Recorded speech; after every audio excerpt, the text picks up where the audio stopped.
নমস্কার বন্ধুরা, পদ্মদির রান্নাঘরে আপনাদের সবাইকে স্বাগত। আজ আমি আপনাদের মুগ ডালের মালপোয়া বানানো দেখাবো। এইভাবে একবার মুগ ডালের মালপোয়ার রেসিপিটা বাড়িতে বানিয়ে দেখতে পারেন। খেতে কিন্তু ভীষণ ভালো হয়। বানানোটা একেবারেই সহজ। আপনারা যে কেউ খুব সহজে বাড়িতে বানিয়ে ফেলতে পারেন। আর মাত্র কয়েকটি উপকরণ দিয়ে বানানো যায়। রেসিপিটি শেষ পর্যন্ত দেখার জন্য আপনাদের কাছে অনুরোধ রইল। আর ভালো লাগলে চ্যানেলটি সাবস্ক্রাইব করে নেবেন। পাশে থাকা বেল আইকনটি প্রেস করে নেবেন নতুন রেসিপির আপডেট সবার আগে পাওয়ার জন্য। তো চলুন, এবার আমি একটা মালপোয়া কেটে দেখাচ্ছি কতটা নরম তুলতুলে আর রসালো হয়েছে। এখন একটা মালপোয়াকে এইভাবে চামচের সাহায্যে কেটে নিচ্ছি। আপনারা দেখুন, দেখেই কিন্তু বোঝাই যাচ্ছে মালপোয়াটা কতটা নরম তুলতুলে আর রসালো হয়েছে। আর এই মুগ ডালের মালপোয়ার রেসিপিটা বাড়িতে বানালে কমেন্ট বক্সে জানাতে একেবারেই ভুলবেন না খেয়ে আপনাদের কেমন লাগলো। খেতেও যেমন ভালো হয়, বানানো তো একেবারেই সহজ।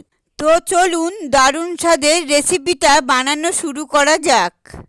মুগ ডালের মালপোয়াগুলো বানানোর জন্য এখানে আমি 150 গ্রাম মুগ ডাল নিয়েছিলাম। আর মুগ ডালগুলোকে 1 ঘন্টার মতো জলে ভিজিয়ে রেখেছিলাম।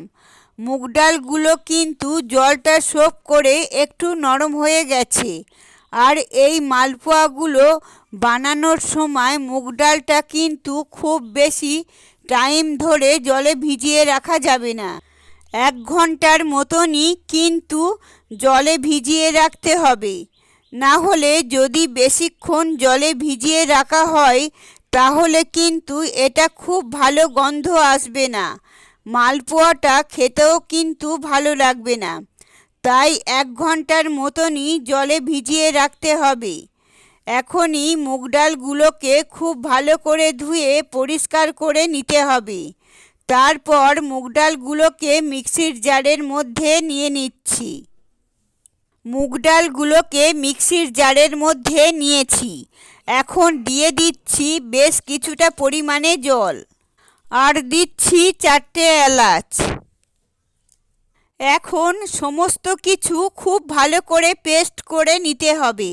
মুগ ডালগুলোকে খুব ভালো করে পেস্ট করে নিয়েছি।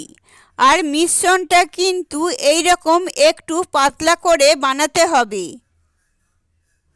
এখন এই মুগ ডালের মিশ্রণটা একটা বড় বাটির মধ্যে নিয়ে নিচ্ছি। এবার মুগ ডালের মিশ্রণটির মধ্যে দিয়ে দিচ্ছি একেবারে সামান্য পরিমাণে সুজি। এখানে আমি 3 চামচের মতো সুজি দিয়ে দিচ্ছি। আর দিয়ে দিচ্ছি মেজারিং কাপের হাফ কাপ ময়দা। আর দিয়ে দিচ্ছি হাফ চামচের একটু কম লবণ। এখন সমস্ত কিছু খুব ভালো করে মিশিয়ে 10 থেকে 15 মিনিট খুব ভালো করে ফেটিয়ে নিতে হবে। আর একটা মিডিয়াম ঘনত্বের ব্যাটার রেডি করে নেব। তাই মুগ ডালগুলো পেস্ট করার সময় একটু বেশি পরিমাণে জল দিয়ে পেস্ট করা যায়, তাহলে মিশ্রণটা কিন্তু খুব ভালো হবে।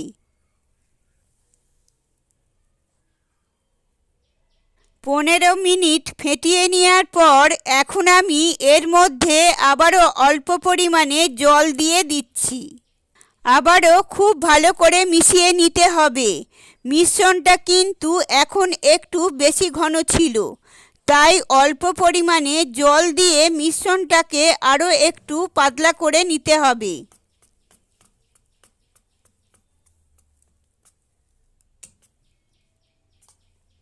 জলটা কিন্তু খুব ভালো করে মিশিয়ে নিয়েছি। মিশ্রণটা কিন্তু মিডিয়াম ঘনত্বে রেডি করে নিয়েছি। মিশ্রণটা একেবারেই রেডি। এবার মুগ ডালের মালপোয়াগুলো বানিয়ে নেব।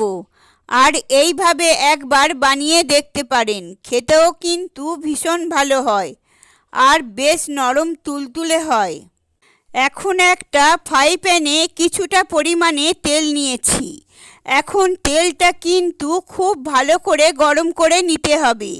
তেলটা খুব ভালো করে গরম করে নিয়েছি। এখন যে মিশ্রণটা রেডি করে রেখেছি সেই মিশ্রণটা এইভাবে অল্প অল্প করে তেলের মধ্যে দিয়ে দেব।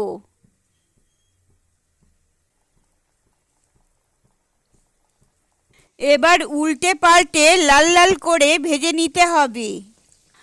আর এইভাবে গরম তেলটা একটু ছিটিয়ে দেব, এতে ওপরটাও খুব ভালো করে লাল লাল হয়ে ভাজা হবে।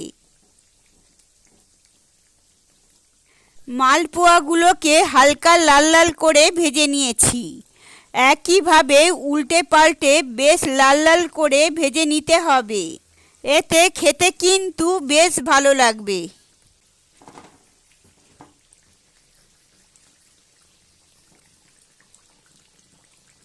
উল্টে পাল্টে টাইম নিয়ে বেশ লাল লাল করে ভেজে নিয়েছি। এখন তুলে এক সাইডে রেখে দিচ্ছি।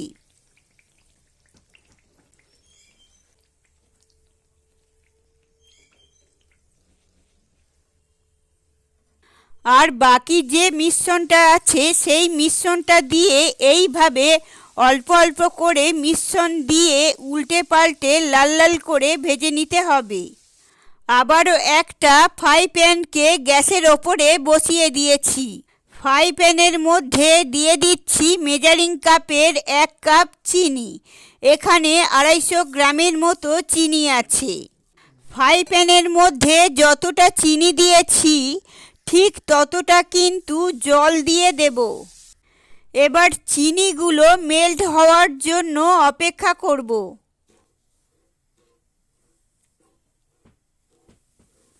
চিনিগুলো মেল্ট হয়ে গেছে। এখন চিনির শিরাটাকে 1 মিনিট হাই ফ্লেমে খুব ভালো করে ফুটিয়ে নিতে হবে। এখানে চিনির শিরাটা কিন্তু একেবারে একতার বিশিষ্ট চিনির শিরার দরকার নেই, একটু চিটচিটে ভাব এলেই হবে। চিনির শিরাটা 1 মিনিট হাই ফ্লেমে খুব ভালো করে ফুটিয়ে নিয়েছি। এখন ফ্লেমটা একেবারে লোতে করে দিলাম। এবার আমি যে মালপোয়াগুলো ভেজে রেখেছিলাম মুগ ডালের, সেগুলো এখন চিনির শিরার মধ্যে দিয়ে দিতে হবে।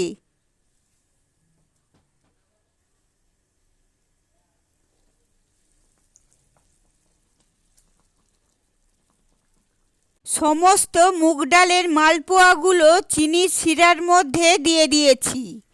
এখন ফ্লেমটা অফ করে দিচ্ছি। এবার এই মালপোয়াগুলোকে চিনির শিরার মধ্যে একটু উল্টে পাল্টে নিতে হবে। আর এইভাবে উল্টে পাল্টে প্রায় 5 মিনিটের মতো রেখে দেব, যাতে খুব ভালো করে চিনির শিরাটা সোপ করে নরম হয়ে যায়। 5 মিনিটের মতো রাখলে কিন্তু খুব ভালো করে চিনির শিরাটা সোপ করে নেবে আর সব নরম তুলতুলে হয়ে যাবে। খেতেও কিন্তু ভীষণ ভালো হয়। বাড়িতে অবশ্যই একবার বানিয়ে দেখতে পারেন। আশা করি আপনাদের খুবই ভালো লাগবে। মালপোয়াগুলো চিনির শিরার মধ্যে উল্টে পাল্টে নিয়েছি। এখন এইভাবে 5 মিনিট রেখে দিচ্ছি। 5 মিনিট পর আমি আপনাদের দেখাচ্ছি চিনির শিরাটা কত সুন্দরভাবে সোপ করে নরম তুলতুলে হয়ে গেছে। মুগ ডালের মালপোয়াগুলো কিন্তু বেশ নরম তুলতুলে হয়ে গেছে। এবার মালপোয়াগুলোকে একটা প্লেটের মধ্যে সার্ভ করে নিচ্ছি। সমস্ত মুগ ডালের মালপোয়াগুলো এখন একটা প্লেটের মধ্যে সার্ভ করে নিয়েছি। আর ওপরে সামান্য পরিমাণে কাজুর গুঁড়ো দিয়েছি, যাতে মালপোয়াগুলো দেখতে বেশ ভালো লাগে। আপনারা এটা নাও দিতে পারেন, এটা কিন্তু একেবারেই অপশনাল। রেসিপিটি শেষ পর্যন্ত দেখার জন্য আপনাদের অসংখ্য ধন্যবাদ। আর এই মুগ ডালের মালপোয়ার রেসিপিটা বাড়িতে বানালে কমেন্ট বক্সে জানাতে একেবারেই ভুলবেন না। খেয়ে আপনাদের কেমন লাগলো? ভালো লেগে থাকলে প্লিজ চ্যানেলটি সাবস্ক্রাইব করে নেবেন। পাশে থাকা বেল আইকনটি প্রেস করে নেবেন নতুন রেসিপির আপডেট সবার আগে পাওয়ার জন্য।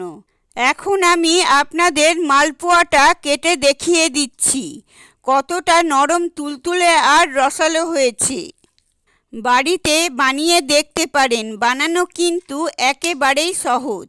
আজকের মতো এই পর্যন্ত, আবার দেখা হবে অন্য কোনো রেসিপির সাথে। আপনারা সবাই ভালো থাকবেন, সুস্থ থাকবেন, ধন্যবাদ।